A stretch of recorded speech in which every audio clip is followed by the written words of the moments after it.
Cepat kunci pintunya. Dokter itu berbisik horor sambil menahan tanganku. Jantungku mau copot. Selama 5 tahun, aku mengira wanita lumpuh ini adalah mertuaku yang malang. Tapi saat dokter menyingkap kerah bajunya, aku melihat bekas sayatan bedah yang mengerikan. Jessica, dia tidak bisu karena stroke.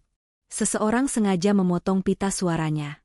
Dan obat yang kamu berikan setiap malam itu sebenarnya. Sebelum ceritanya dimulai, silahkan tulis di kolom komentar dari daerah mana saja teman-teman yang menonton cerita ini. Jangan lupa like dan subscribe agar channel ini bisa semakin berkembang dan bisa mempersembahkan cerita yang lebih menarik lagi. 5 tahun. Kalau dihitung dengan jari, rasanya tidak banyak. Tapi kalau dijalani setiap hari, detik demi detik, di dalam sebuah rumah mewah yang sepi dan dingin, 5 tahun terasa seperti 1 abad. Namaku Jessica Mila. Orang-orang di kompleks perumahan elit ini memanggilku malaikat. Julukan yang berlebihan, menurutku. Mereka hanya melihat kulit luarnya saja. Mereka melihat seorang menantu muda yang cantik, setia, dan telaten mendorong kursi roda ibu mertuanya setiap sore di taman kompleks. Mereka melihatku menyeka air liur yang menetes dari bibir ibu dengan sapu tangan sutra, tanpa rasa jijik sedikitpun. Beruntung sekali Pak Fedi punya istri sepertimu, Mbak Jess, begitu kata satpam kompleks setiap kali aku lewat. Jarang ada anak muda zaman sekarang yang mau ngurus orang tua sakit stroke sampai begini. Biasanya sudah dititip ke panti jompo. Aku hanya tersenyum tipis. Senyum yang sudah kulatih selama 5 tahun. Senyum yang menyembunyikan rasa lelah luar biasa yang menggerogoti tulang-tulangku. Mereka tidak tahu apa yang terjadi di balik pagar tinggi rumah kami. Rumah ini besar. Terlalu besar untuk kami bertiga. Lantainya marmer dingin yang selalu mengeluarkan hawa beku karena suamiku, Fedi Nuril, bersikeras AC sentral harus selalu menyala di suhu 18 derajat Celcius. Alasannya, ibu tidak boleh kepanasan. Ibu, Desi Ratnasari, adalah pusat dunia di rumah ini. Atau lebih tepatnya, objek yang menjadi pusat kehidupan kami. Pagi ini, rutinitasku dimulai pukul 5 subuh. Seperti biasa. Aku bangun sebelum Fedi membuka matanya. Aku menyiapkan air hangat, handuk bersih, dan setumpuk popok dewasa. Aku masuk ke kamar ibu yang terletak di lantai 1. Kamar itu luas, menghadap ke taman belakang, tapi tirainya tidak pernah dibuka lebar. Fedi bilang cahaya matahari langsung bisa membuat kulit ibu iritasi. Saat aku masuk, bau itu langsung menyergap. Bau khas kamar orang sakit. Campuran antara aroma minyak kayu putih, antiseptik rumah sakit, dan bau apek dari tubuh yang tidak pernah beranjak dari kasur. Selamat pagi, Bu, sapaku pelan. Tidak ada jawaban. Tentu saja. Sudah 5 tahun Ibu Desi divonis lumpuh total akibat stroke batang otak. Dia tidak bisa bicara, tidak bisa bergerak, bahkan tidak bisa mengunyah dengan benar. Hanya matanya yang kadang terbuka, menatap kosong ke langit-langit kamar. Aku mulai membersihkan tubuhnya. Tubuh Ibu Desi kurus, sangat kurus. Tulang selangkanya menonjol tajam di balik kulitnya yang pucat. Saat aku memiringkan badannya untuk mengganti alas tidur, rasanya seperti mengangkat boneka kayu.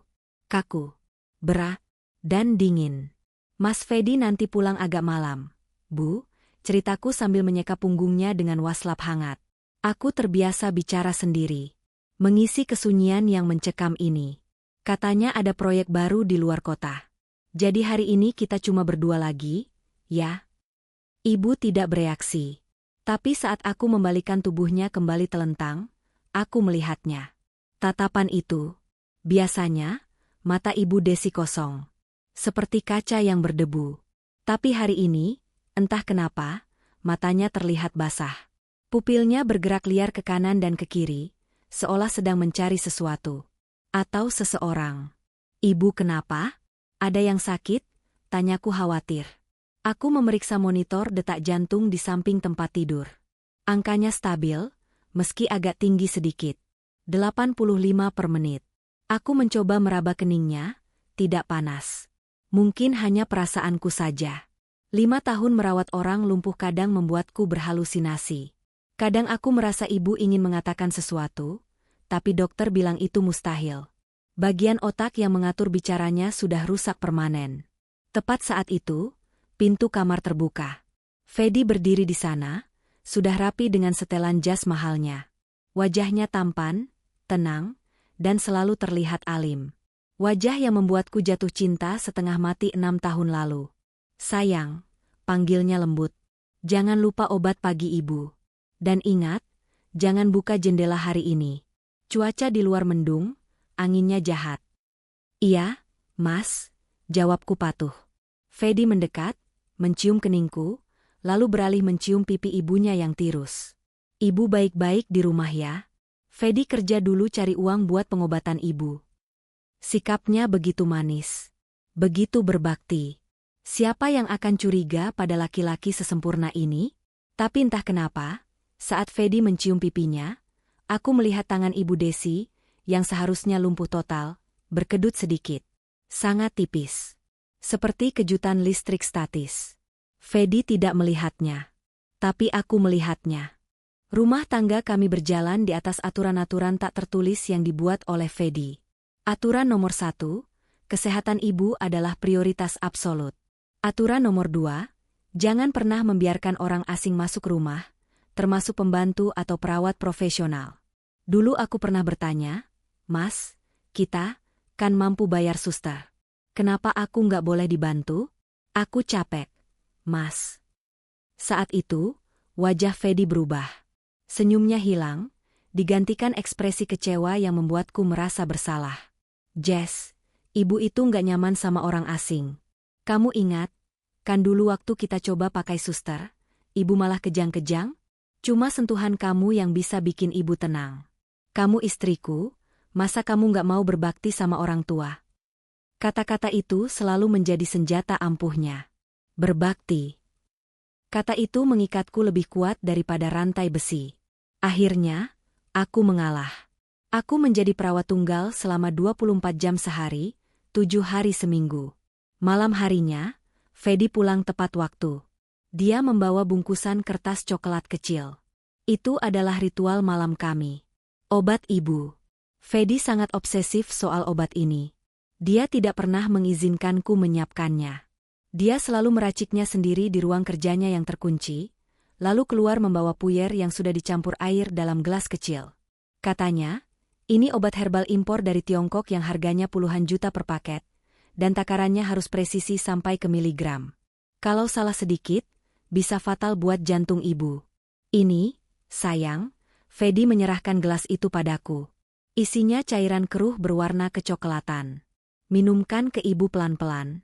Pastikan habis. Ya? Aku menerima gelas itu. Baunya agak menyengat, seperti jamu yang dicampur bahan kimia.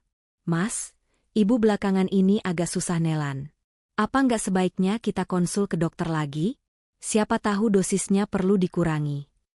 Fedi yang sedang melonggarkan dasinya berhenti bergerak. Dia menatapku. Tatapannya datar, tapi menusuk. Jess, kamu meragukan aku? Aku sudah konsultasi sama profesor di Singapura lewat email. Ini dosis terbaik. Kalau dikurangi, otot ibu bisa kaku lagi dan dia bakal kesakitan.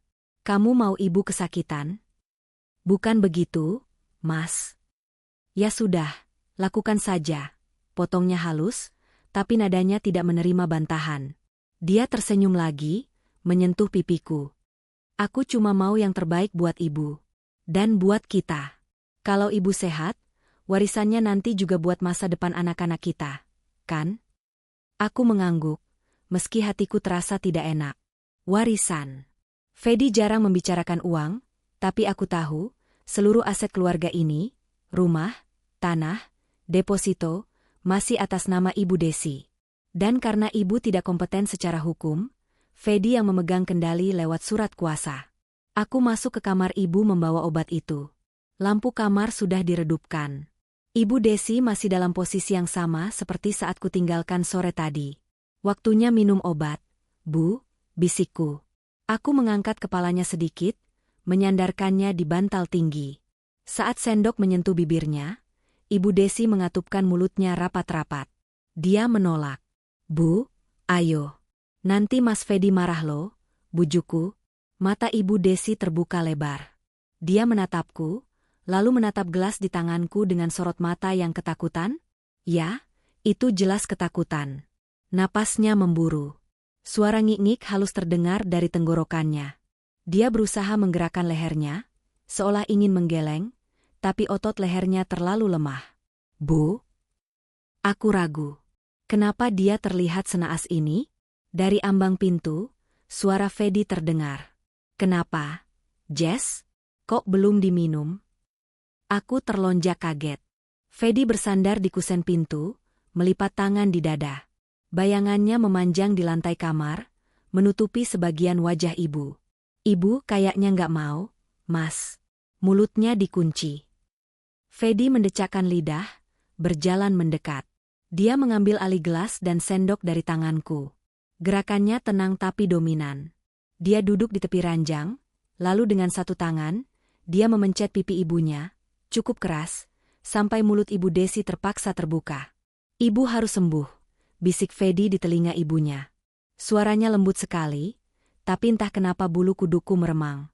Minum, Ma. Biar tidurnya nyenyak. Fedi menuangkan cairan itu ke mulut ibunya. Ibu Desi tersedak sedikit, air mata mengalir dari sudut matanya, tapi Fedi terus memaksanya menelan sampai gelas itu kosong. Setelah selesai, Fedi menyeka bibir ibunya dengan tisu, lalu mencium keningnya. Anak pintar, gumam Fedi. Lalu dia menoleh padaku.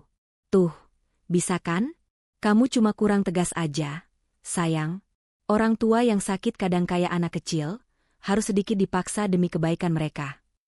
Malam itu, aku tidak bisa tidur. Aku terus teringat tatapan Ibu Desi saat obat itu masuk ke tenggorokannya. Itu bukan tatapan orang sakit yang manja. Itu tatapan orang yang sedang dieksekusi. 2 hari setelah kejadian itu, kecurigaanku makin menjadi-jadi. Bukan pada Fedi, aku belum berani mencurigai suamiku sendiri. Aku curiga pada kondisi Ibu Desi. Ada sesuatu yang tidak beres secara medis. Siang itu hujan deras mengguyur Jakarta.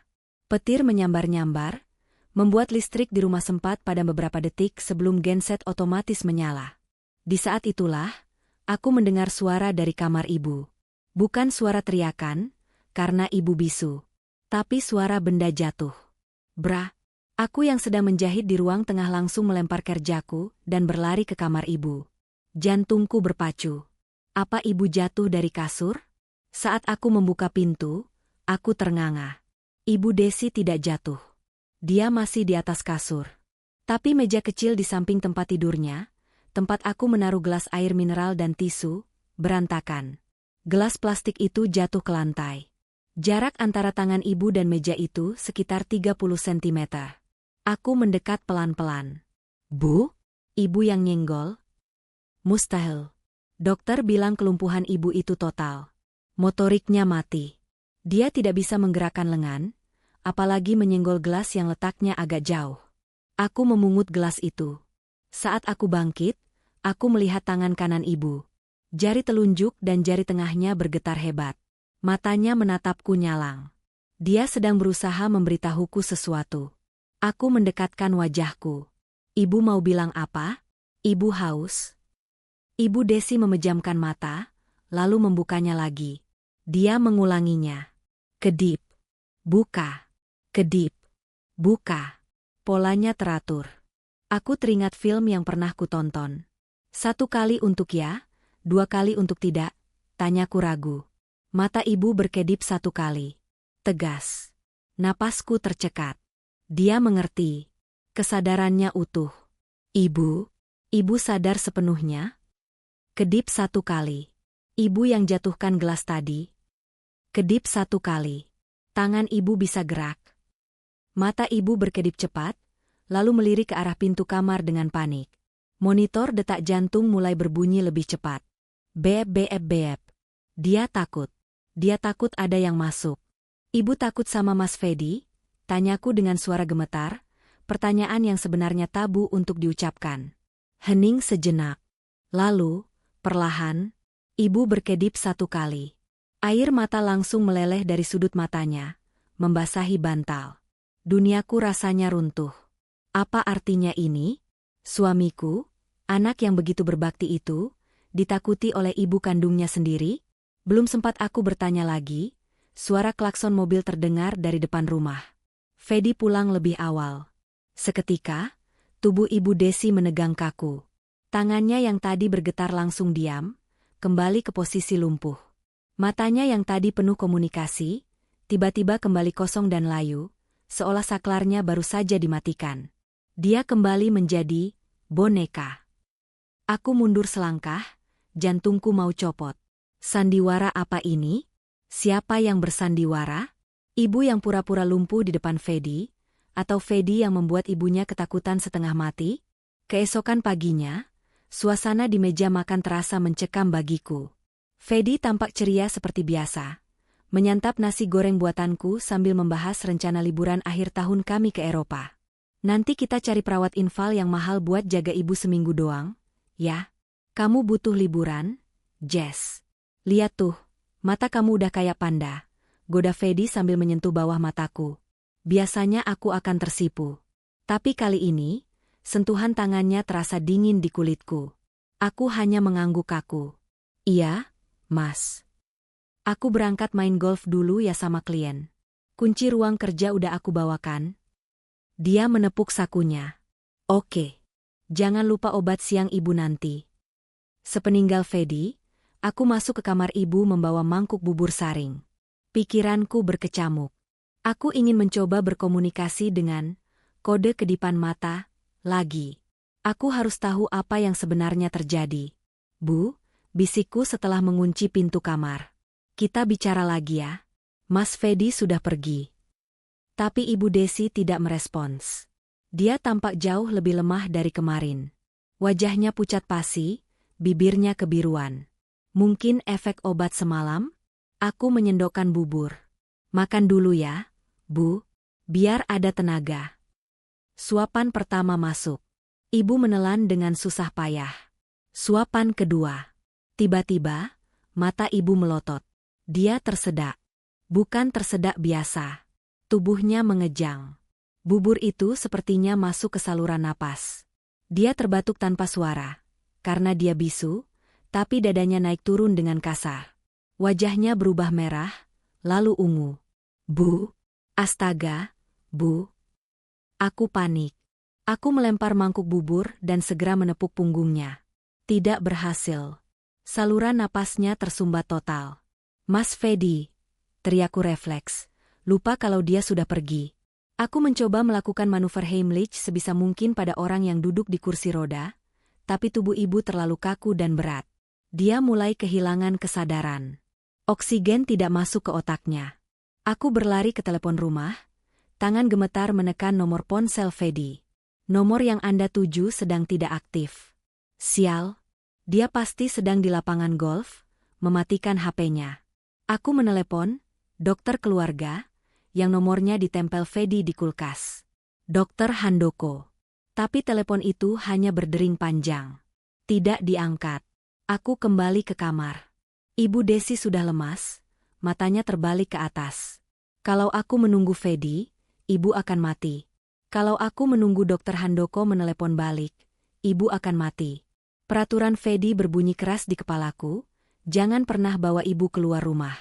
Jangan pernah panggil orang asing. Tapi di depanku ada nyawa manusia. Nyawa wanita yang kemarin memberitahuku bahwa dia ketakutan. Persetan dengan aturan, umpatku. Aku berlari keluar, berteriak memanggil Pak Satpam yang sedang patroli. Pak Asep, tolong. Ibu serangan jantung. Bantu saya angkat ke mobil. Pak Asep dan seorang tukang kebun berlari masuk. Kami bertiga membopong tubuh kaku Ibu Desi ke jok belakang mobilku. Aku menyetir seperti orang gila, menembus jalanan Jakarta yang untungnya agak lengang di Minggu pagi, menuju UGD rumah sakit besar terdekat. Rumah sakit yang bukan langganan Fedi. Sepanjang jalan aku berdoa. Jangan mati, Bu. Jangan mati dulu. Aku butuh jawaban. UGD Rumah Sakit Medika Pusat sedang ramai, tapi kondisi Ibu Desi yang membiru membuat perawat langsung memprioritaskannya. Mereka membawa berangkar ibu ke ruang resusitasi. Aku menunggu di luar dengan tubuh gemetar. Baju daster rumahanku penuh bercak bubur. Aku belum sempat mandi. Orang-orang menatapku aneh, tapi aku tidak peduli. Pikiranku hanya satu. Apa yang akan Fedi lakukan padaku kalau dia tahu aku membawa ibunya ke sini? 10 menit kemudian, seorang dokter keluar. Namanya tertera di jas putihnya, Dr. Oka Antara. Wajahnya serius, alisnya bertaut. Keluarga Ibu Desi, tanyanya. Saya menantunya, Dok. Jessica. Dokter Oka menatapku dari ujung kaki ke ujung kepala, tatapan menyelidik yang membuatku tidak nyaman. Bisa ikut saya ke dalam sebentar? Ada yang perlu saya konfirmasi. Aku mengikuti Dokter Oka masuk ke bilik tirai tempat ibu berbaring. Ibu sudah dipasangi oksigen dan infus. Napasnya sudah teratur, meski masih belum sadar. Dokter Oka tidak langsung bicara. Dia berjalan ke pintu bilik, menutup tirai rapat-rapat, lalu, yang membuatku kaget, dia mengunci pintu geser ruangan itu. Klik. Dok? Kenapa dikunci? Tanyaku mundur selangkah. Dokter Oka berbalik. Wajahnya tegang. Dia mendekatiku dan merendahkan suaranya sampai hampir berbisik. Ibu mertuamu, berapa lama dia lumpuh dan bisu? 5 tahun, Dok. Stroke batang otak. Jawabku cepat, jawaban hafalan yang selalu diajarkan Fedi. Dokter Oka menggeleng pelan. Saya baru saja melakukan laringoskopi untuk membersihkan sisa makanan di tenggorokannya. Dan saya menemukan sesuatu yang aneh. Dia menarik napas panjang, seolah berat untuk mengatakannya. Pita suaranya bukan lumpuh karena stroke, Bu Jessica. Pita suaranya rusak karena sayatan bedah. Seseorang sengaja memotong pita suaranya dengan rapi supaya dia tidak bisa bicara permanen. Lututku lemas. Aku harus berpegangan pada pinggir kasur agar tidak jatuh. Apa? Maksud dokter dimutilasi? Bukan cuma itu, lanjut Dokter Oka, matanya kini berkilat marah. Dia menyingkap sedikit kerah baju pasien, memperlihatkan bahu kanannya. Ada bekas luka bakar tua berbentuk aneh di sana. Saya dulu pernah jadi relawan medis saat pencarian korban kebakaran pabrik garmen 5 tahun lalu. Saya ingat bekas luka seperti ini pada salah satu korban yang selamat tapi kemudian dilaporkan hilang oleh keluarganya. Dokter Oka mencengkeram lenganku, cukup kuat untuk menyadarkanku dari syok. Dengar saya baik-baik. Pasien ini tidak mengalami atrofi otot, penyusutan otot, yang sesuai dengan kelumpuhan 5 tahun. Otot kakinya masih punya massa. Artinya, dia tidak lumpuh total. Dia dibuat lumpuh. Kemungkinan besar dengan obat-obatan pelemas otot dosis tinggi yang diberikan terus-menerus. Air mataku menetes. Potongan-potongan puzzle di kepalaku mulai menyatu. Obat racikan Fedi. Larangan membawa ke dokter lain. Ketakutan di mata ibu. Jadi dia? Suaraku tercekat. Dokter Oka menatap tajam ke mataku. Dia bukan pasien sakit, Jessica. Dia tawanan. Dan kalau tebakan saya benar, dia adalah Desi Ratnasari, miliarder properti yang beritanya hilang misterius 5 tahun lalu. Suamimu, siapa sebenarnya suamimu? Belum sempat aku menjawab, suara gedoran keras terdengar dari pintu ruangan. Dok. Jessica. Buka pintunya. Kenapa dikunci? Itu suara Fedi. Suaranya tidak lagi lembut. Suaranya terdengar seperti monster yang sedang marah besar. Dokter Oka dan aku saling bertatapan. Wajah Oka pucat. Jangan bilang apa-apa, bisiknya cepat. Pura-pura bodoh. Cepat panggil satpam sekarang lewat tombol darurat di belakangmu. Kita dalam bahaya. Di luar, gedoran makin keras. Jessica, buka atau aku dobrak. Aku menatap pintu itu dengan horor. Sangkar emas itu kini telah terbuka, tapi isinya jauh lebih mengerikan daripada yang pernah kubayangkan. Suara gedoran di pintu UGD itu seperti palu godam yang menghantam dadaku. Dok. Jessica, buka. Aku berdiri mematung di samping brankar.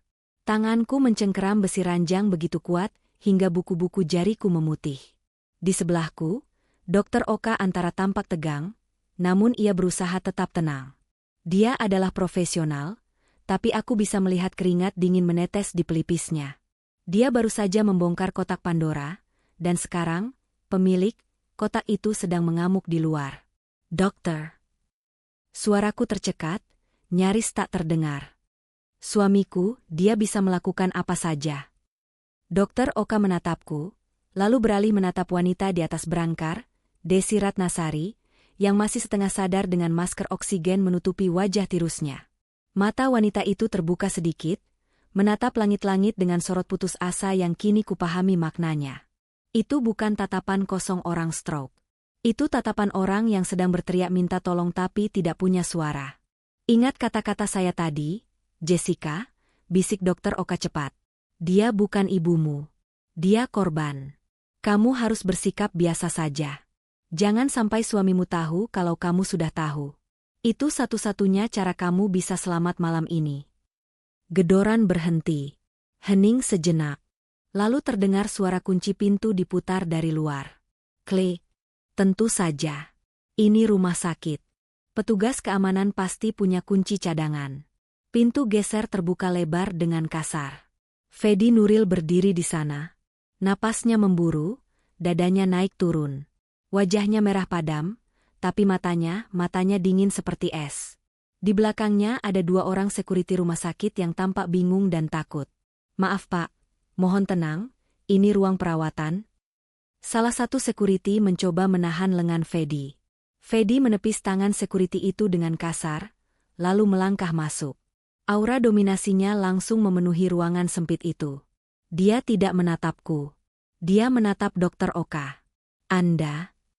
Desis Fedi, suaranya rendah tapi mengerikan. Apa yang Anda lakukan pada ibu saya?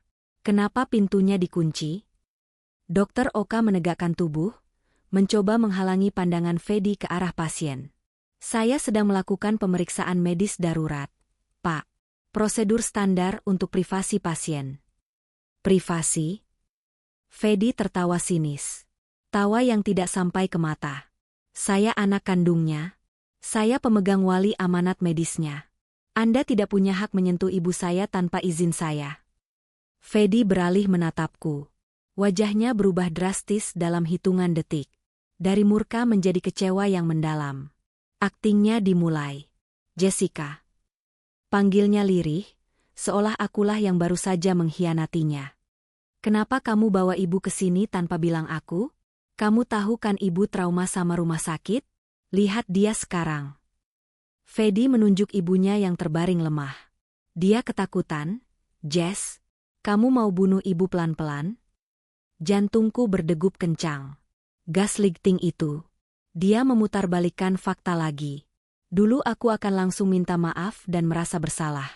Tapi kali ini, dengan rahasia yang baru kudengar dari Dokter Oka, aku melihat Fedi dengan cara berbeda. Aku tidak melihat suami yang khawatir. Aku melihat seorang sipir penjara yang takut tawanannya lepas. Ibu tersedak.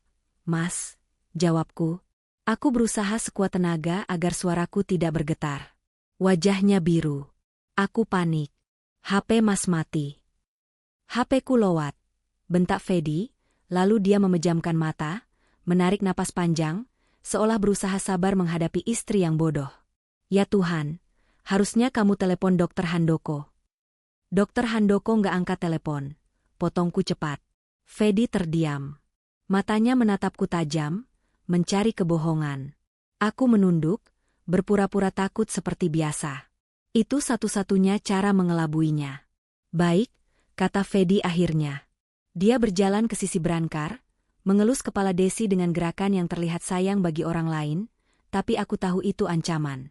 Tangan Fedi sedikit menekan leher Desi. Maafin Jessica ya, Ma. Dia panik. Kita pulang sekarang ya. Tunggu, sela Dokter Oka. Pasien belum stabil. Saya menemukan indikasi adanya. Fedi berbalik cepat, memotong ucapan dokter. Indikasi apa? Stroke? Kami sudah tahu 5 tahun. Saya akan memindahkan ibu saya ke rumah sakit langganan kami yang lebih kompeten. Urus administrasinya sekarang atau saya tuntut rumah sakit ini atas tuduhan malpraktik dan penyekapan. Ancaman itu diucapkan dengan nada orang kaya yang biasa membeli hukum. Dokter Oka terdiam. Dia tahu dia kalah posisi. Tanpa bukti visum resmi, yang butuh waktu dan persetujuan polisi, dia tidak bisa menahan pasien yang dijemput keluarganya sendiri. Fedi menang. Untuk saat ini, Proses kepulangan paksa itu berlangsung cepat dan menegangkan. Fedi mengurus administrasi dengan gaya arogan, memaki perawat yang lambat, dan terus-menerus menekankan betapa kecewanya dia pada pelayanan rumah sakit ini. Aku berdiri di koridor, memegang tas berisi obat-obatan ibu yang baru ditebus. Kakiku terasa berat. Aku ingin lari. Aku ingin berteriak pada orang-orang di lobi rumah sakit ini, "Tolong! Laki-laki itu penjahat." Dia memotong pita suara ibunya. Tapi siapa yang akan percaya? Fedi terlihat seperti eksekutif muda yang sukses dan penyayang. Dia bahkan sempat menyeka keringat di dahi ibunya saat didorong di kursi roda menuju pintu keluar. Orang-orang yang lewat memandang kami dengan tatapan simpati. Kasihan ya, ibunya sakit parah. Untung anaknya perhatian, mungkin begitu pikir mereka. Saat aku sedang melamun, sebuah tangan menyenggol lenganku pelan. Dokter Oka. Dia lewat di sampingku seolah hanya kebetulan berpapasan.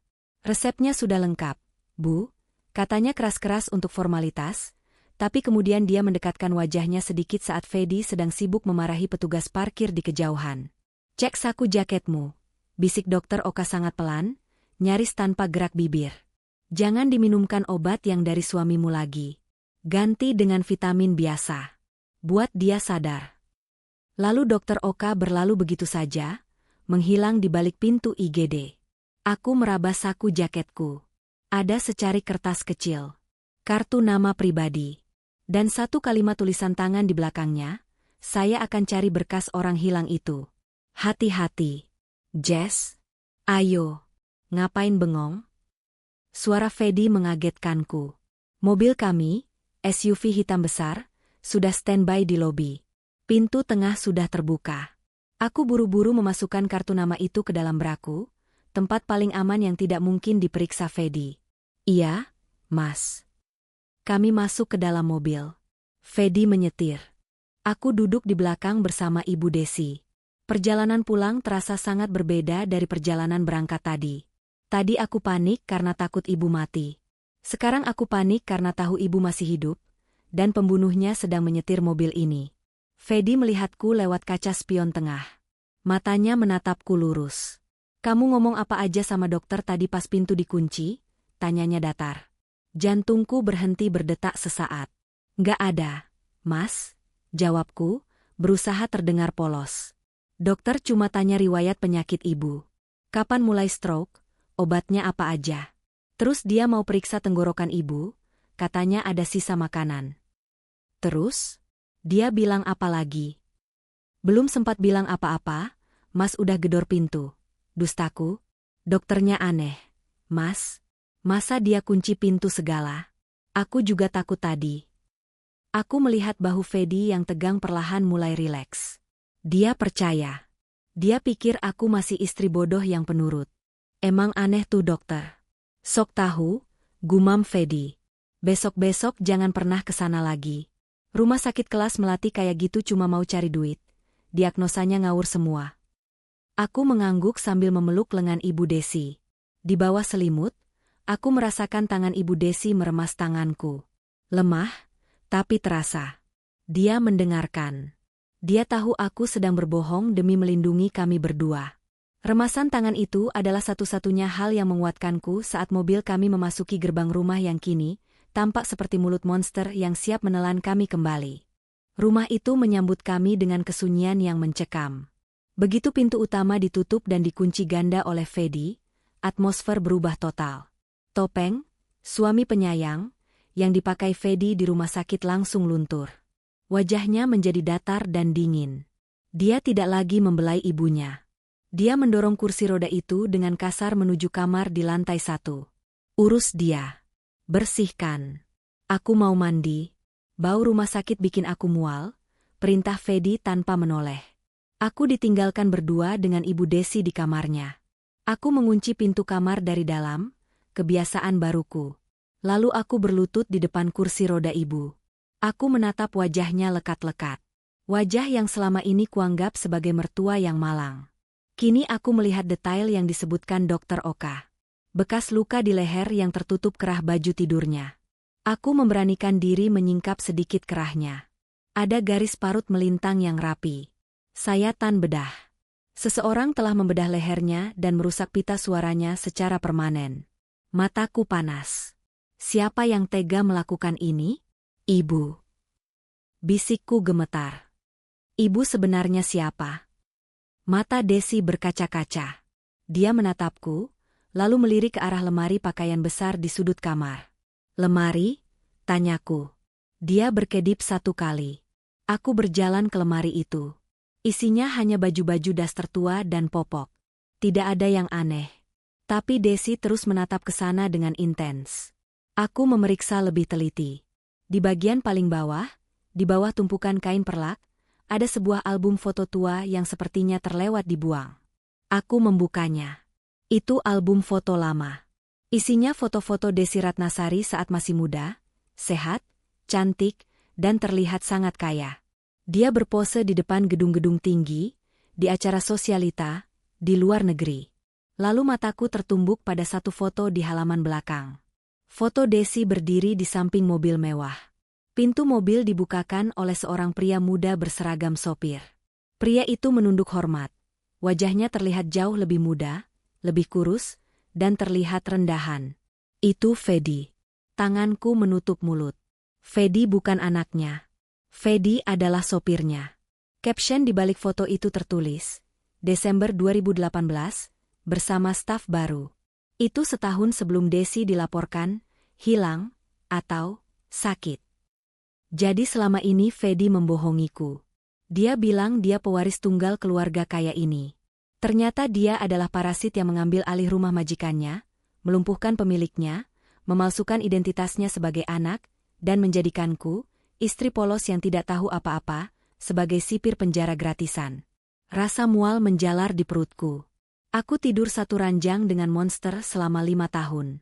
Aku telah melayani laki-laki yang memutilasi majikannya sendiri demi harta. Dan yang paling mengerikan, jika Desi meninggal nanti, akulah saksi kuncinya. Fedi pasti tidak akan membiarkanku hidup setelah tujuannya tercapai. Aku adalah korban berikutnya. Malam itu, jam 2 pagi.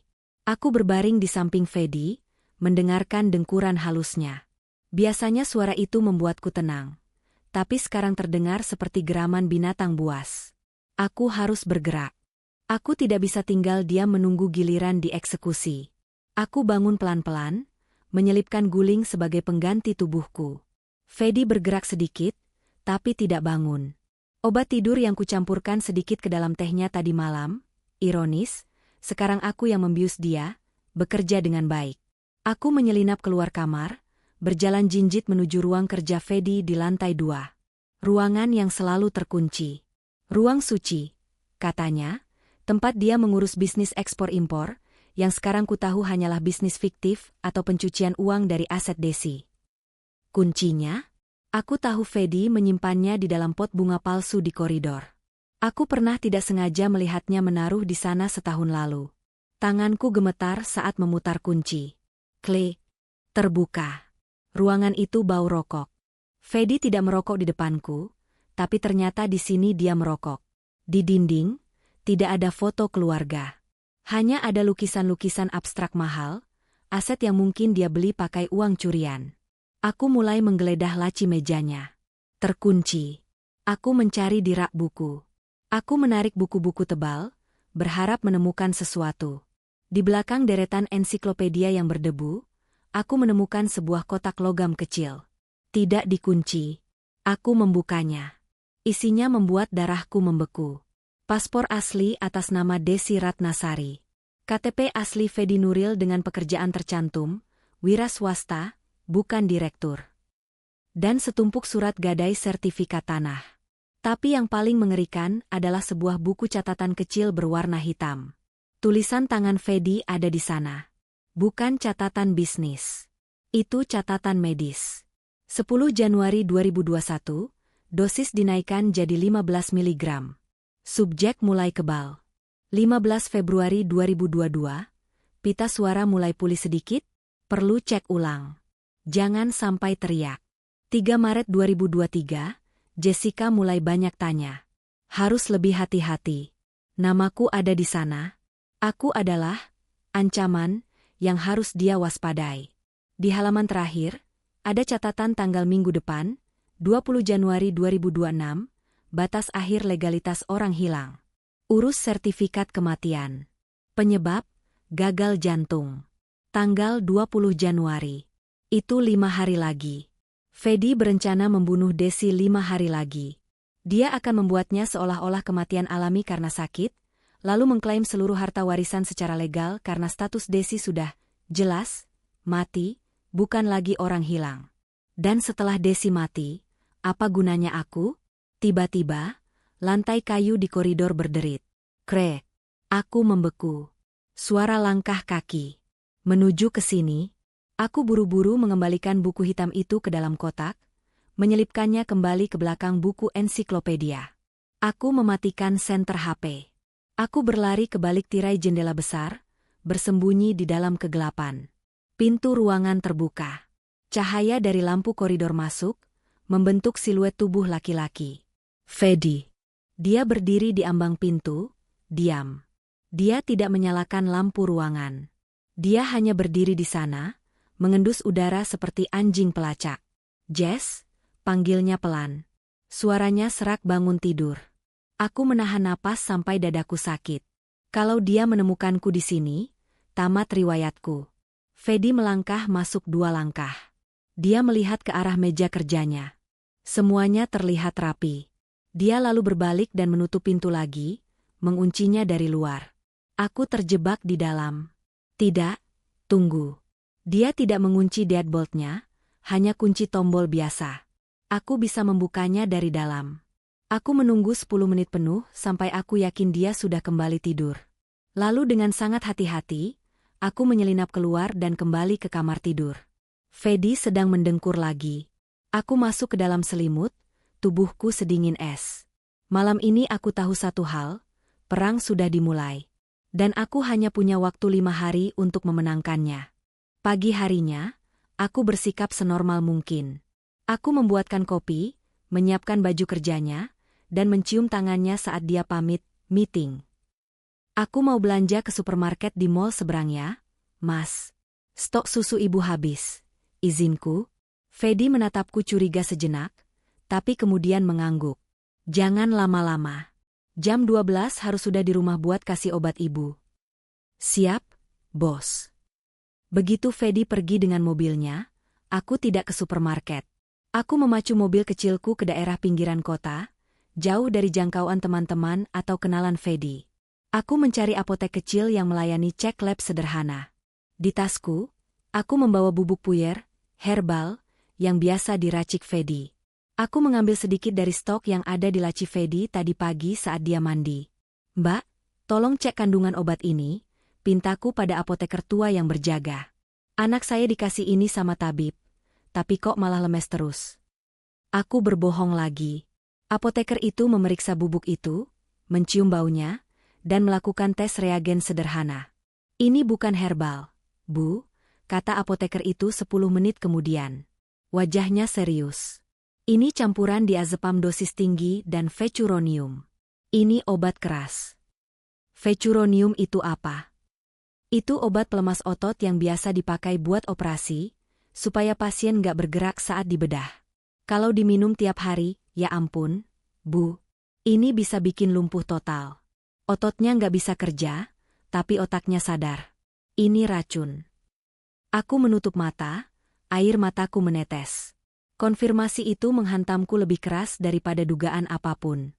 Selama 5 tahun, setiap sendok yang kusualkan ke mulut Ibu Desi, setiap tetes air yang kuminumkan aku telah meracuninya. Aku adalah tangan kanan Fedi. Aku adalah alat penyiksaannya. Pantas saja Ibu Desi menatapku dengan campur aduk antara benci dan kasihan. Dia tahu aku tidak tahu, tapi tetap saja, tangankulah yang memasukkan racun itu ke tubuhnya. Terima kasih, Pak, kataku parau. Aku keluar dari apotek dengan satu tekad. Rasa bersalah ini tidak boleh membuatku lemah. Justru rasa bersalah ini yang akan menjadi bahan bakarku. Aku akan menebus dosaku. Aku mengeluarkan HP-ku, memasang kartu SIM baru yang kubeli di konter pinggir jalan. Aku menekan nomor yang ada di kartu nama Dr. Oka. Halo, Dr. Oka? Ini Jessica. Kita perlu bicara. Saya punya buktinya. Dan saya tahu kapan dia akan membunuh ibu. Di ujung telepon, suara Dokter Oka terdengar tegas. Oke. Datang ke alamat ini. Bawa teman yang bisa dipercaya. Kita butuh strategi, karena kita nggak bisa lawan dia pakai cara biasa. Dia punya hukum di pihaknya, kita harus main kotor. Aku menutup telepon. Langit Jakarta terlihat mendung, seolah akan badai. Tunggu pembalasanku, Mas Fedi, gumamku sambil mencengkeram setir. Malaikat di rumahmu sudah mati. Sekarang yang ada tinggal iblis yang siap membalas dendam. Aku memarkir mobilku di belakang sebuah ruko tua di daerah Jakarta Selatan. Tempat ini jauh dari jangkauan radar Fedi. Plang di depannya bertuliskan, klinik hewan, tapi di lantai 2, ada sebuah kantor kecil tanpa papan nama. Itu adalah kantor firma hukum independen tempat sahabatku, Yuki Kato, bekerja. Aku menaiki tangga dengan napas memburu. Di dalam tas tanganku ada bukti kejahatan yang bisa menghancurkan hidup suamiku. Sampel obat beracun dan rekaman percakapan dokter apotek tadi. Begitu pintu kacaku buka, Yuki langsung berdiri dari balik mejanya. Dia mengenakan blazer hitam dengan potongan rambut pendek yang tegas. Di sofa sudut, Dokter Oka antara sudah duduk menunggu. Wajahnya keruh. Jess, sapa Yuki, langsung memelukku erat. Lo gemeteran. Duduk dulu. Aku menghempaskan tubuh ke sofa. Rasanya tulang-tulangku mau lepas. Gue nggak punya banyak waktu, Yuk. Fedi pikir gue lagi belanja bulanan. Gue cuma punya waktu 1 jam sebelum dia curiga. Dokter Oka menyodorkan segelas air mineral. Minum dulu, Bu Jessica. Tarik napas. Aku meneguk air itu sampai habis, lalu menatap mereka bergantian. Kalian harus bantu gue. Kita lapor polisi sekarang. Kan? Kita serbu rumah itu, tangkap Fedi, bebasin Ibu Desi. Yuki dan Dokter Oka bertukar pandang. Tatapan mereka membuat perasaanku tidak enak. Nggak segampang itu, Jess, kata Yuki pelan, duduk di hadapanku. Dia mengeluarkan map merah dari laci mejanya. Kenapa nggak gampang? Dia nyulik orang. Dia ngeracunin orang. Seruku, emosi mulai naik. Dia punya ini, Yuki membuka map itu. Di dalamnya ada fotokopi dokumen hukum. Gue udah cek database legal pagi ini setelah lo telepon. Fedi Nuril memegang Medical Power of Attorney, surat kuasa medis, dan conservatorship, hak perwalian, penuh atas nama Desi Ratnasari. Dokumen itu sah, ditandatangani notaris, dan dicap pengadilan 5 tahun lalu. Itu pasti dipalsukan, potongku. Mungkin, sela Yuki tenang. Tapi di mata hukum, kertas itu valid sampai dibuktikan sebaliknya di pengadilan. Kalau lo bawa polisi ke sana sekarang tanpa bukti fisik yang tak terbantahkan, Fedi tinggal tunjukin surat ini. Polisi akan mundur. Fedi bisa bilang lo istri yang histeris. Atau bahkan nuduh Dokter Oka melakukan malpraktik dan pencemaran nama baik. Fedi punya uang, Jess. Dia bisa beli narasi di media. Aku terdiam, frustrasi. Jadi kita biarin aja dia bunuh ibu tanggal 20 nanti. Bukan gitu, suara Dokter Oka terdengar berat. Masalah utamanya adalah Ibu Desi sekarang statusnya tidak kompeten. Dia dianggap cacat mental dan fisik karena stroke. Jadi kesaksian dia, kalaupun dia bisa ngasih kode mata, nggak akan dianggap kuat untuk membatalkan surat kuasa itu. Oka condong ke depan, menatap mataku tajam. Satu-satunya cara membatalkan surat kuasa itu adalah dengan membuktikan bahwa Desi Ratnasari sadar penuh, waras, dan mampu berkomunikasi. Kita harus bikin dia berdiri, atau setidaknya duduk tegak, dan menunjuk hidung Fedi di depan saksi hukum. Tapi dia lumpuh karena obat itu. Lirihku. Itu kuncinya, kata Oka. Obat itu, Vecuronium, bekerja dengan memblokir sinyal saraf ke otot. Efeknya reversible, bisa balik. Kalau kita stop asupan racunnya sekarang, tubuhnya akan mulai membuang sisa racun itu lewat urin. Dalam 3-4 hari, fungsi motoriknya akan balik pelan-pelan. Mungkin nggak 100% karena ototnya sudah lama nggak dipakai, tapi cukup untuk menggerakkan tangan atau menulis. Aku menelan ludah.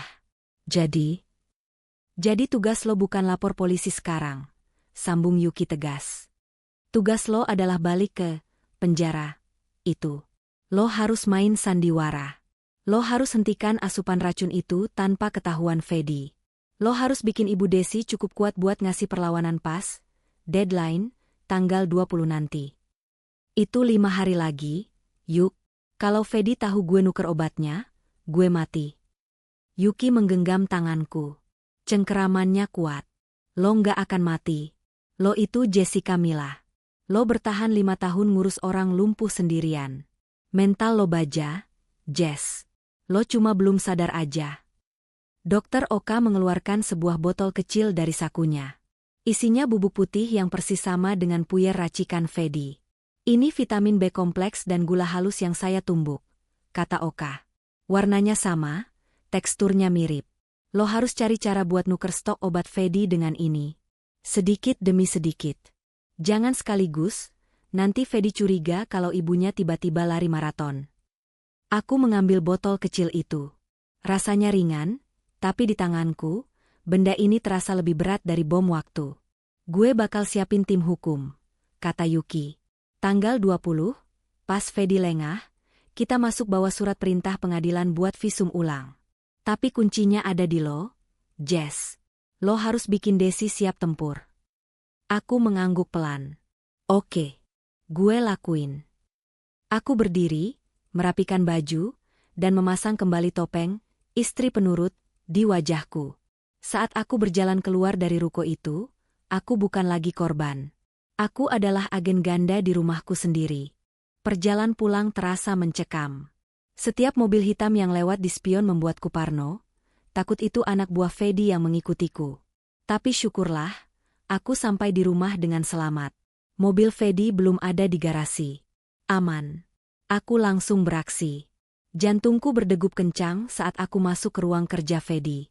Aku tahu dia menyimpan stok puyer racun itu di laci terkunci, tapi dia selalu menaruh batch untuk seminggu di toples kaca di meja dapur.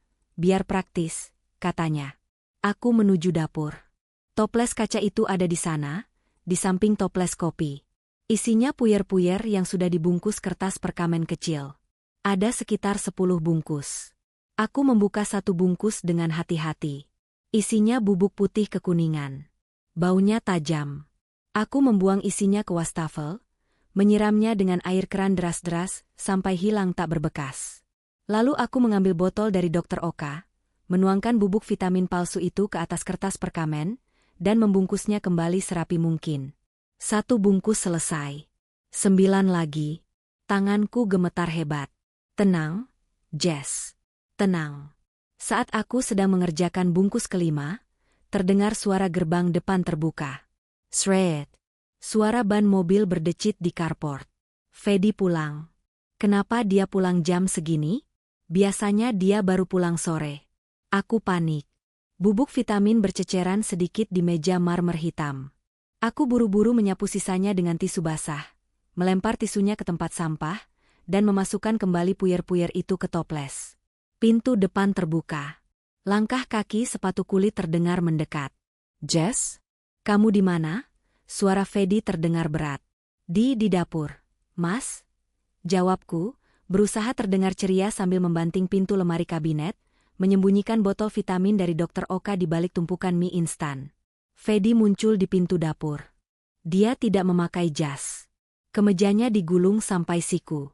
Wajahnya terlihat lelah dan curiga. Ngapain kamu? Tanyanya sambil menatap meja dapur yang baru saja kuberiskan. Bikin teh, Mas. Mas kok pulang cepat? Katanya meeting sampai sore. Aku mengambil cangkir, pura-pura sibuk mengaduk teh yang sebenarnya sudah dingin. Fedi berjalan mendekatiku. Dia tidak menjawab pertanyaanku. Dia justru mengambil toples puyer itu, mengangkatnya sejajar dengan mata, dan mengguncangnya pelan. Jantungku berhenti berdetak.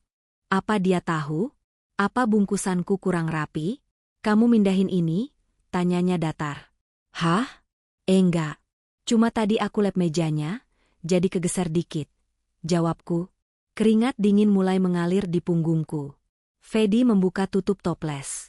Dia mengambil 1 bungkus yang baru saja kutukar isinya, dan menciumnya. Mati aku. Vitamin B kompleks baunya beda sama obat bius. Hening. 1 detik. 2 detik. 3 detik. Baunya agak apek, gumam Fedi. Mungkin karena tutupnya kurang rapet kemarin. Mas, kan lembab udaranya. Sahutku cepat, mencoba memberikan alasan logis. Fedi menatapku lama. Tatapan itu menelanjangi jiwaku. Lalu perlahan, sudut bibirnya terangkat membentuk senyum tipis. Senyum yang tidak pernah kusukai lagi. Iya kali ya, katanya sambil melempar bungkus itu kembali ke toples. Nanti malam kamu aja yang kasih ke ibu. Aku capek banget, mau tidur cepat. Kepala aku pusing ngurusin klien rewel.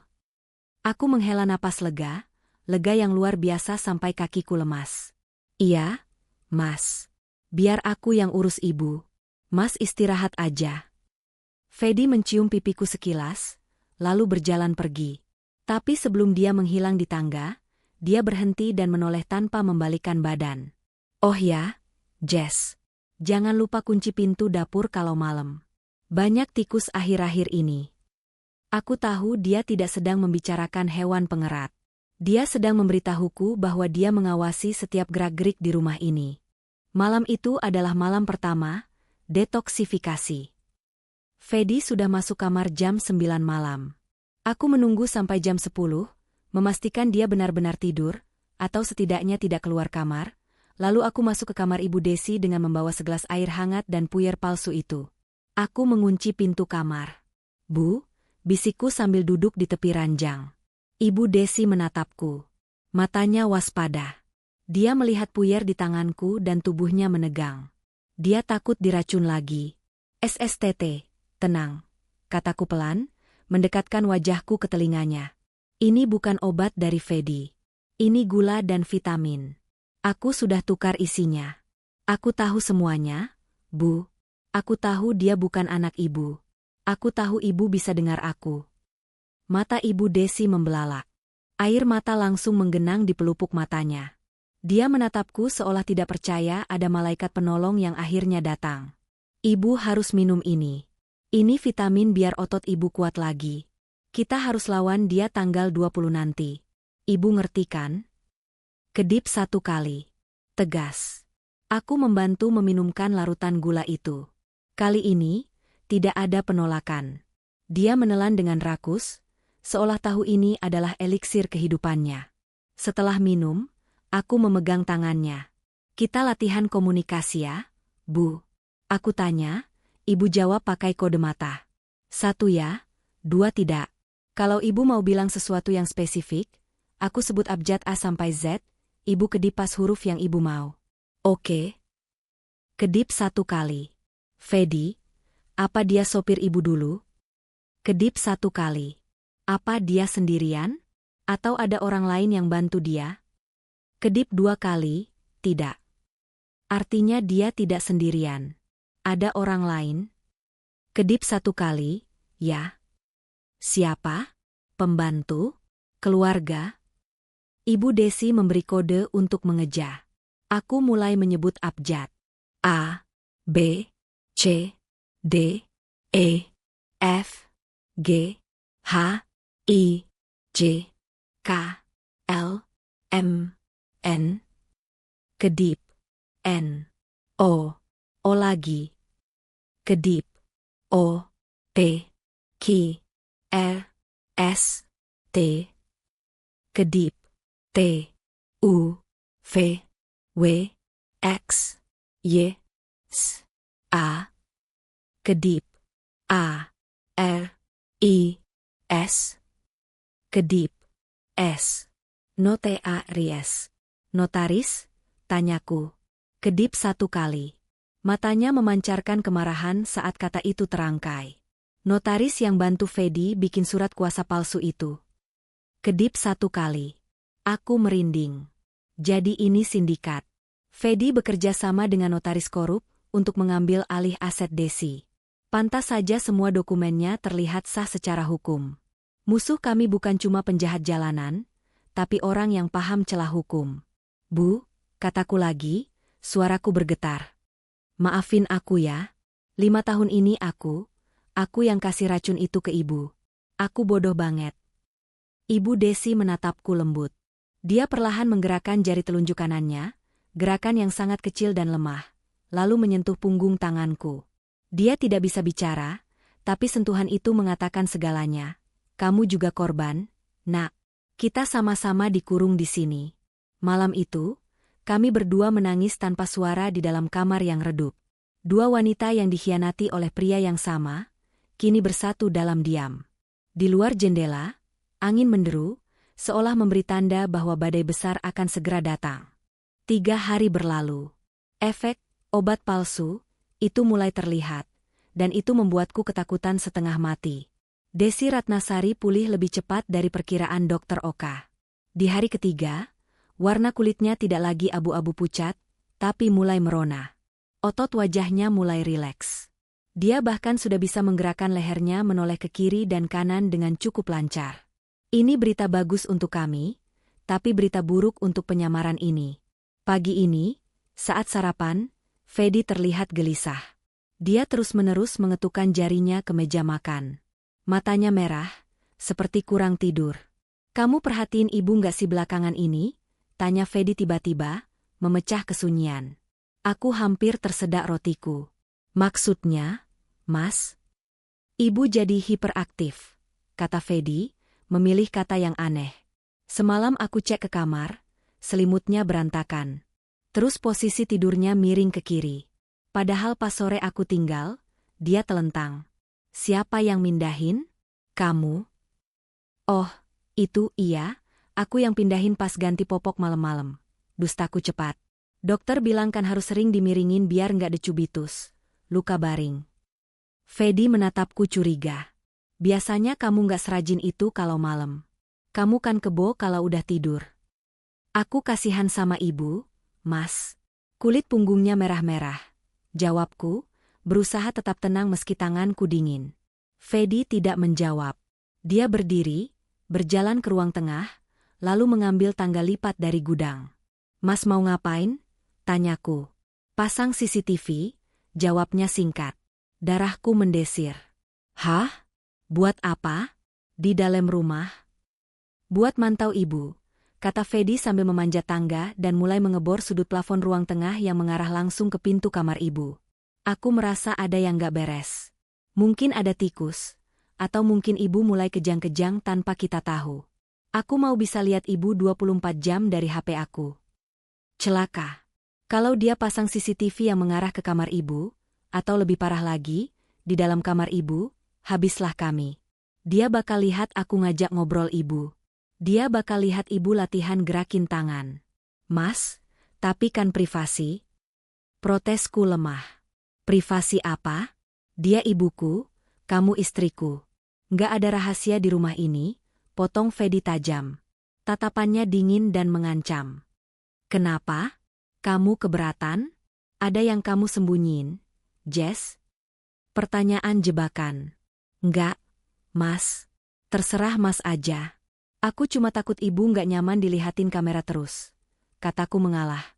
Melawan Fedi secara frontal saat ini hanya akan membuatnya makin curiga. Fedi memasang 3 kamera hari itu.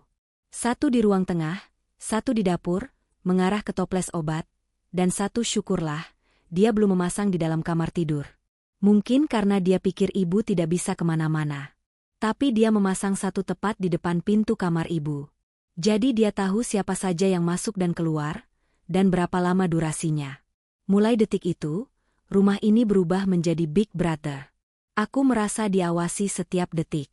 Aku harus mengubah strategi. Aku tidak bisa lagi berlama-lama di kamar ibu.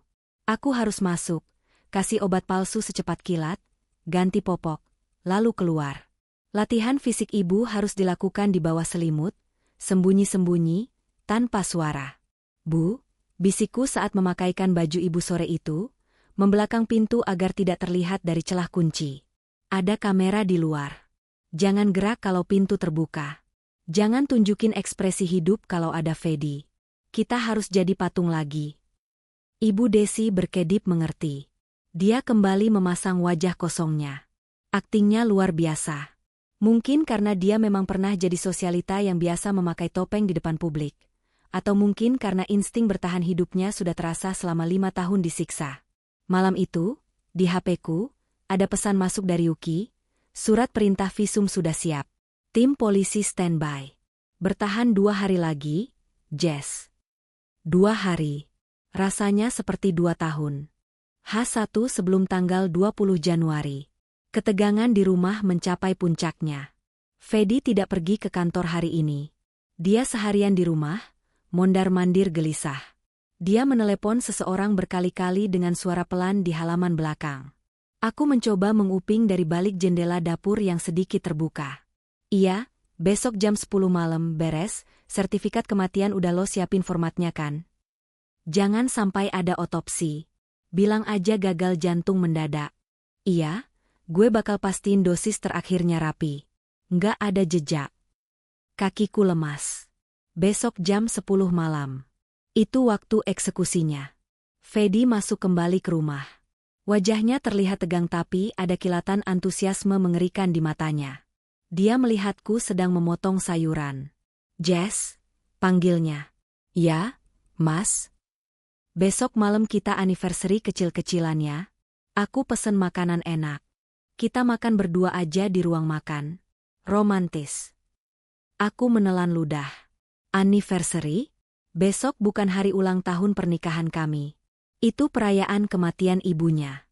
Boleh, Mas. Tumben banget. Jawabku, memaksakan senyum. Sekalian perpisahan, tambahnya lirih. Maksudnya? Aku pura-pura tidak dengar. Enggak. Maksudnya perpisahan sama masa-masa susah. Aku rasa rejeki kita bakal lancar banget tahun ini, elaknya cepat. Sore harinya, Fedi melakukan sesuatu yang membuat bulu kuduku berdiri. Dia masuk ke kamar ibu membawa bantal tambahan. Aku mengintip dari celah pintu yang sedikit terbuka. Aku sengaja mengganjal engselnya sedikit dengan kertas agar tidak menutup rapat. Fedi berdiri di samping tempat tidur ibunya. Dia menatap Desi lama sekali. Lalu, dia mengambil bantal itu dan menempelkannya ke wajah Desi. Dia tidak menekannya. Dia hanya meletakkannya di sana. Seperti sedang mengukur. Seperti sedang latihan. Maafin Fedi ya, Ma, gumamnya pelan, suaranya terdengar gila. Mama udah capek kan? Besok Mama tidur yang panjang. Nanti Fedi yang urus semuanya. Mama tenang aja. Di bawah bantal itu, aku melihat tangan Desi mengepal kuat di spray. Otot-otot lengannya menegang. Dia ingin melawan. Dia sudah punya tenaga untuk melawan. Tapi dia menahannya. Dia tahu kalau dia bergerak sekarang, Fedi akan membunuhnya saat itu juga dengan cara kasar. Fedi mengangkat bantal itu lagi. Dia tersenyum puas. Pas. Dia keluar kamar. Aku buru-buru lari ke dapur, pura-pura minum. Malam itu, aku tidak bisa tidur sama sekali. Aku mengirim pesan sos ke Yuki dan Dr. Oka. Dia latihan membekap ibu pakai bantal tadi sore. Eksekusi besok jam 10 malam. Jangan telat sedetik pun. Yuki membalas, kita masuk jam 9 malam. Pas dia lengah.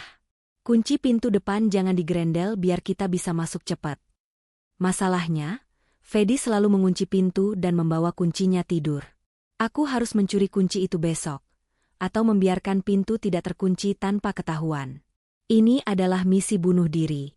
Tapi saat aku melihat wajah tidur Fedi di sampingku, wajah polos yang menyembunyikan jiwa iblis, aku tidak lagi merasa takut.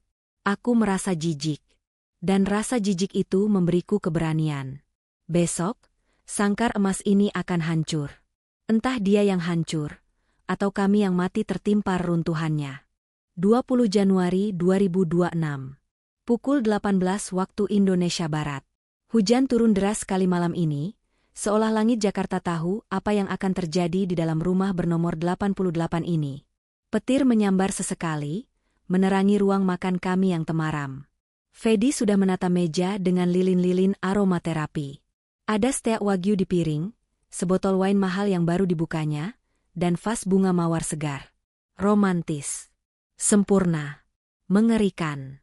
Aku duduk di kursi, tanganku gemetar di bawah taplak meja. Aku berusaha menyembunyikannya dengan meremas serbet kain. Fedi duduk di hadapanku, wajahnya berseri-seri. Dia terlihat seperti pria paling bahagia di dunia. Ayo dimakan, sayang. Ini daging impor, grade terbaik. Aku beli khusus buat malam ini, kata Fedi sambil memotong dagingnya dengan pisau yang tajam dan mengkilap. Aku menelan ludah. Tenggorokanku kering. Makasih, Mas. Kelihatannya enak. Aku memotong daging itu, memaksakan diri untuk mengunyah. Rasanya seperti mengunyah karet. Pikiranku tidak ada di sini. Pikiranku ada di jam dinding yang berdetak lambat, dan di pintu depan yang terkunci rapat.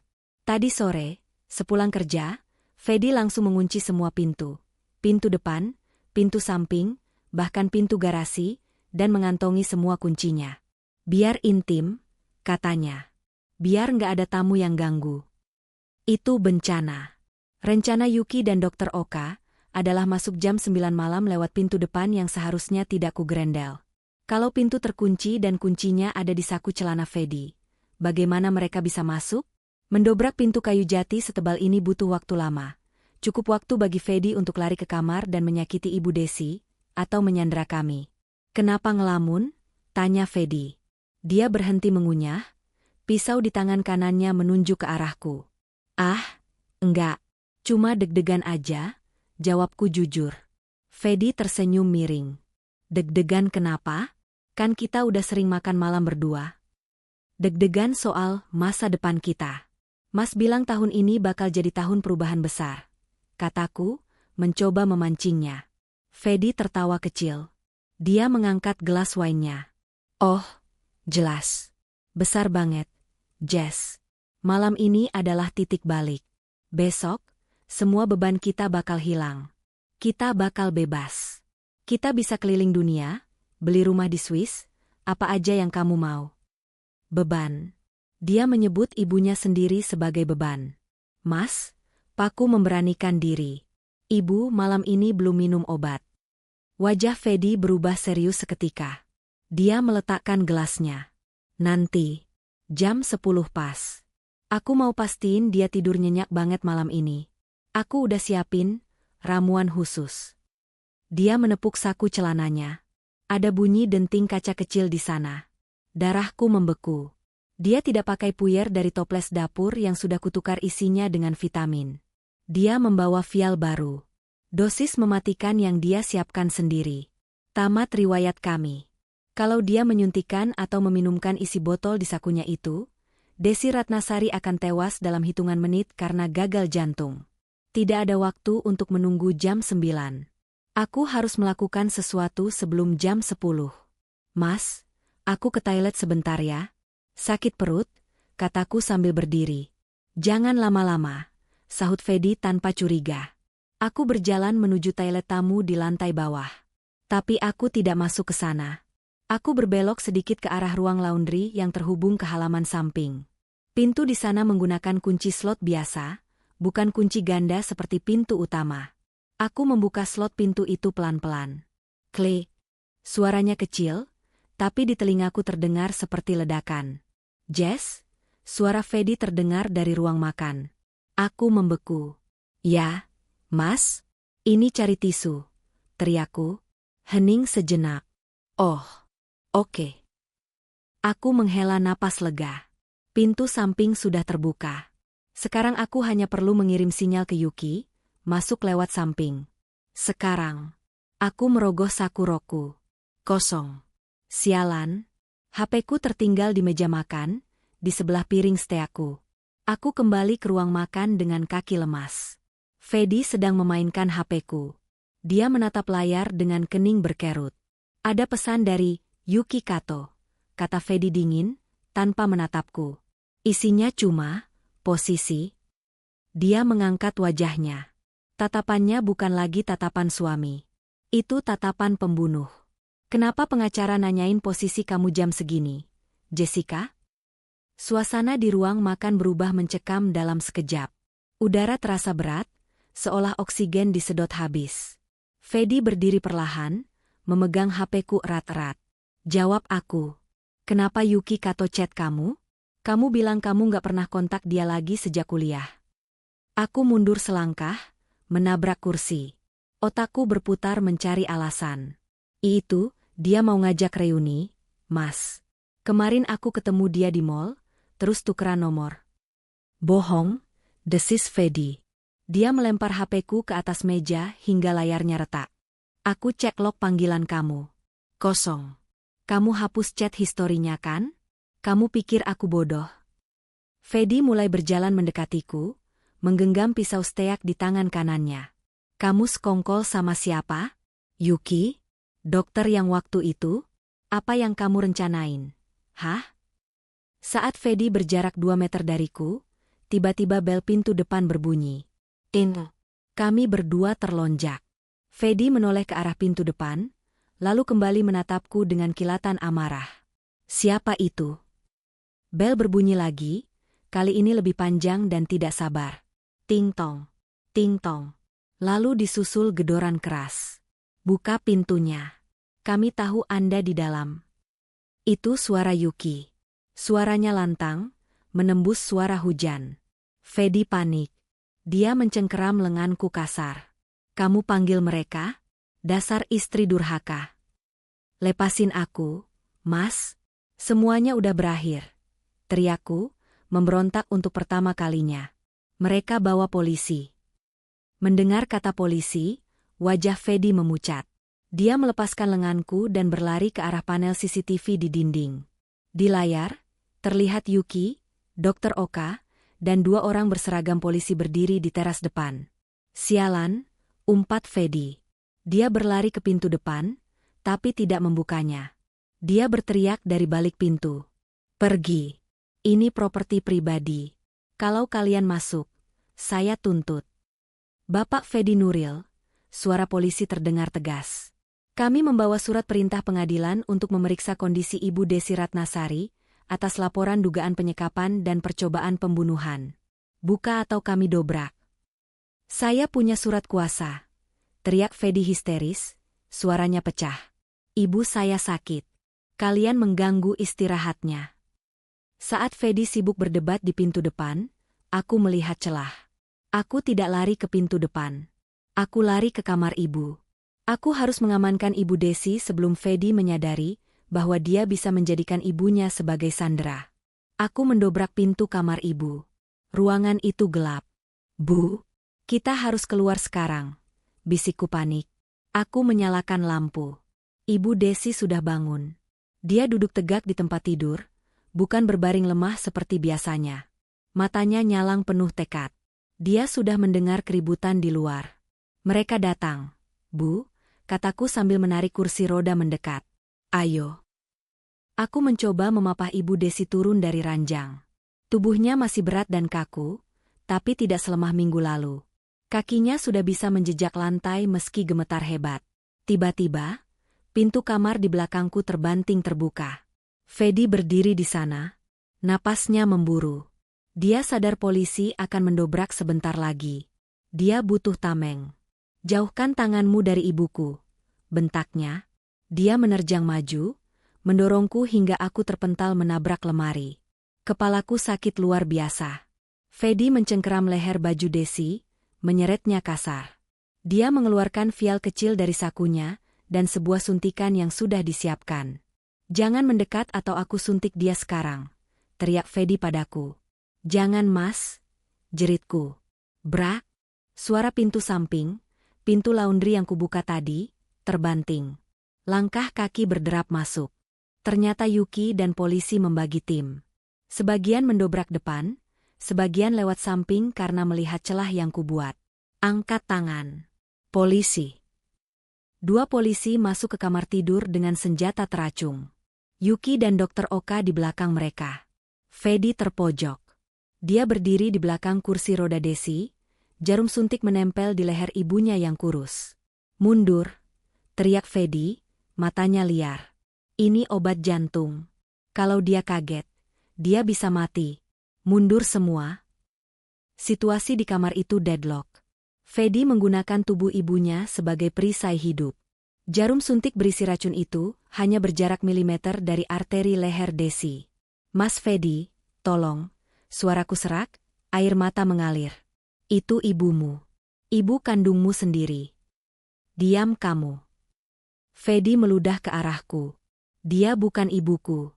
Dia cuma majikan pelit yang gak pernah ngehargain aku. Aku kerja 10 tahun jadi sopirnya, jadi babunya, tapi apa? Dia malah mau warisin hartanya ke yayasan kucing. Gila kan? Pengakuan itu meluncur begitu saja. Yuki langsung menyalakan perekam suara di HP-nya. Pak Fedi, kata Yuki tenang, mencoba negosiasi. Surat kuasa Anda sudah dibatalkan oleh pengadilan sore ini. Kami punya bukti pemalsuan tanda tangan dari notaris Anda yang sudah tertangkap di bandara tadi siang. Anda sudah kalah. Jangan tambah hukuman Anda dengan pembunuhan. Persetan dengan hukum. Fedi tertawa gila. Selama dia bisu dan lumpuh, dia milikku. Siapa yang bisa buktiin dia nggak setuju? Hah? Dia cuma sayur. Dia nggak punya otak. Fedi mengguncang bahu Desi kasar. Iya kan? Ma? Mama sayang Fedi kan? Mama mau Fedi yang urus semuanya kan? Hening yang mencekam. Lalu, sesuatu yang ajaib terjadi. Tangan Desi Ratnasari, tangan yang selama 5 tahun terkulai layu, perlahan terangkat. Gerakannya patah-patah, kaku, dan gemetar hebat seperti mesin tua yang dipaksa menyala. Urat-urat di tangannya menonjol keluar karena usaha yang luar biasa keras. Mata Fedi melotot melihat tangan itu bergerak. Apa? Desi tidak menepis tangan Fedi. Dia mencengkeram pergelangan tangan Fedi yang memegang suntikan. Cengkeramannya lemah, tapi cukup untuk membuat Fedi kaget. Lalu, Desi memutar lehernya. Otot lehernya menegang. Dia menatap Fedi langsung ke manik matanya. Tatapan itu bukan tatapan korban. Itu tatapan seorang ratu yang tahtanya direbut. Mulut Desi terbuka. Dia mencoba bicara. Pita suaranya yang rusak mengeluarkan suara desis yang mengerikan, seperti udara yang dipaksa keluar dari pipa bocor. Kahaha. Ha. Semua orang di ruangan itu menahan napas. Desi mengumpulkan seluruh sisa tenaganya. Dia mengangkat tangan kirinya, menunjuk lurus ke wajah Fedi. Jari telunjuknya bergetar tapi arahnya tegas. Lalu, dia menggerakkan bibirnya tanpa suara, mengeja satu kata yang sangat jelas terbaca oleh semua orang. ANGNG. Detik berikutnya, Desi menggunakan berat badannya untuk menjatuhkan diri ke depan, menarik Fedi yang kaget ikut terjatuh. Suntikan itu terlepas dari tangan Fedi dan menggelinding ke lantai. Sekarang, teriak Dokter Oka. Polisi langsung menerjang. Kekacauan pecah. 2 polisi menubruk Fedi, menekan wajahnya ke lantai marmer. Fedi meronta-ronta seperti binatang buas yang terperangkap. Lepas. Ini salah paham. Dia gila. Ibu saya gila, teriak Fedi histeris. Topeng priainya hancur lebur, menyisakan wajah aslinya yang pengecut dan tamak. Aku berlari menghampiri Ibu Desi yang tergeletak di lantai. Dokter Oka sudah lebih dulu sampai, memeriksa nadinya. Ibu nggak apa-apa? Tangisku pecah. Ibu Desi terengah-engah. Keringat dingin membasahi dahinya. Usaha tadi menguras seluruh energinya. Tapi dia tersenyum. Untuk pertama kalinya dalam 5 tahun, dia tersenyum padaku. Senyum tulus, bukan seringai kesakitan. Dokter Oka membantu mendudukan Desi kembali ke kursi roda. Dia baik-baik saja. Detak jantungnya cepat, tapi stabil. Efek adrenalin. Sementara itu, polisi memborgol tangan Fedi di belakang punggung. Fedi mendongak, matanya menatapku dengan kebencian yang membara. Jessica, teriaknya. Kamu pikir kamu bakal selamat? Kamu juga terlibat. Kamu yang nyuapin dia tiap hari. Kamu yang kasih obat itu. Kita bakal masuk penjara bareng. Aku berdiri, menyeka air mataku. Rasa takutku pada laki-laki ini sudah hilang. Aku berjalan mendekatinya. Yuki mencoba menahanku, tapi aku memberi isyarat bahwa aku baik-baik saja. Aku berdiri tepat di depan Fedi yang berlutut. Aku memang bersalah, Mas, kataku pelan tapi tegas. Aku bodoh karena percaya sama kamu. Aku bodoh karena mencintai monster. Tapi bedanya aku sama kamu adalah, aku berusaha memperbaiki kesalahanku. Sedangkan kamu bahkan gak ngerasa bersalah sedikit pun sama wanita yang udah kasih kamu pekerjaan dan kehidupan enak. Aku mengeluarkan botol kecil berisi vitamin palsu dari Sakuroku, botol yang tadi ingin kutunjukkan tapi belum sempat. Dan asal kamu tahu, Lanjutku, seminggu ini ibu nggak minum racunmu. Aku tukar semuanya dengan vitamin. Jadi kalau kamu mau nuduh aku meracuni ibu di pengadilan, silakan. Hasil tes darah ibu bakal membuktikan aku justru menyelamatkan nyawanya. Wajah Fedi memucat. Dia sadar kartu as terakhirnya sudah hangus. Dia kalah telak. Bawa dia, perintah komandan polisi. Fedi diseret keluar rumah. Teriakannya menggema di lorong rumah mewah yang kini terasa kosong tanpa kehadirannya. Jessica, awas kamu. Saya nggak akan lepasin kamu. Suara itu makin menjauh, lalu hilang ditelan suara sirine polisi di luar. Hujan masih turun deras, tapi bagiku, udara di rumah ini terasa lebih segar daripada 5 tahun terakhir. Yuki menepuk bahuku. Lo hebat, Jess. Lo bener-bener hebat. Aku berbalik dan memeluk sahabatku itu, menangis sejadi-jadinya. Bukan tangis sedih, tapi tangis pelepasan. Beban 5 tahun seberat gunung di pundakku akhirnya runtuh. Di kursi rodanya, Desi Ratnasari mengulurkan tangan ke arahku. Aku berlutut di depannya, memeluk lututnya. Tangan kurusnya mengelus rambutku pelan. Kami selamat. 6 bulan kemudian. Suasana ruang sidang Pengadilan Negeri Jakarta Selatan sangat riuh. Hakim mengetuk palu 3 kali, keputusan final telah dibacakan. Fedi Nuril divonis 20 tahun penjara atas pasal berlapis. Percobaan pembunuhan berencana, penyekapan, pemalsuan dokumen negara, dan penggelapan aset. Notaris yang membantunya mendapat 10 tahun. Tidak ada keringanan hukuman, karena Fedi tidak menunjukkan penyesalan sedikitpun selama persidangan. Aku duduk di bangku pengunjung barisan depan, menghela napas panjang. Selesai sudah. Di sampingku, duduk seorang wanita parubaya yang anggun dengan blazer putih dan kacamata hitam. Rambutnya sudah dipotong rapi gaya bob. Wajahnya sudah jauh lebih berisi dan segar, meski dia masih duduk di kursi roda elektrik canggih. Itu Desi Ratnasari. Meski belum bisa berjalan normal dan masih harus menggunakan alat bantu bicara, tablet yang mengubah teks menjadi suara, Desi sudah kembali menjadi dirinya sendiri, wanita besi yang cerdas. Kami keluar dari gedung pengadilan disambut kilatan lampu wartawan. Kasus, Sangkar Emas, ini menjadi berita nasional berbulan-bulan. Bu Desi, apa komentar ibu tentang vonis anak angkat ibu? Tanya seorang wartawan. Desi mengetik cepat di tabletnya. Suara robotik keluar dari speaker yang dikalungkan di lehernya. Dia bukan anak saya. Dia masa lalu yang sudah saya buang. Mbak Jessica, bagaimana status pernikahan Mbak? Tanya wartawan lain. Aku tersenyum tipis ke arah kamera. Sudah putus resmi minggu lalu. Saya kembali memakai nama gadis saya. Kami menerobos kerumunan menuju mobil van khusus yang sudah menunggu.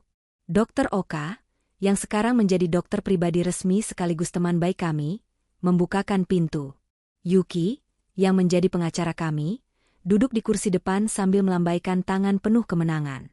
Di dalam mobil yang melaju membelah Jakarta, suasana terasa hangat. Desi menepuk tanganku.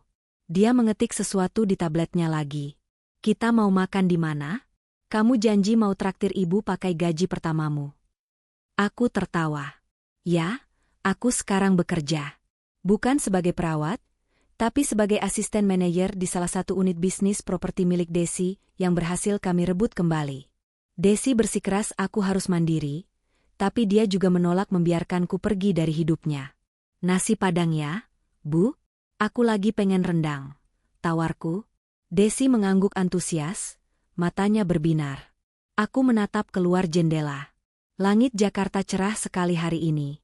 Tidak ada lagi awan mendung, tidak ada lagi ketakutan akan obat racun atau pintu terkunci. Hubunganku dengan Desi memang aneh.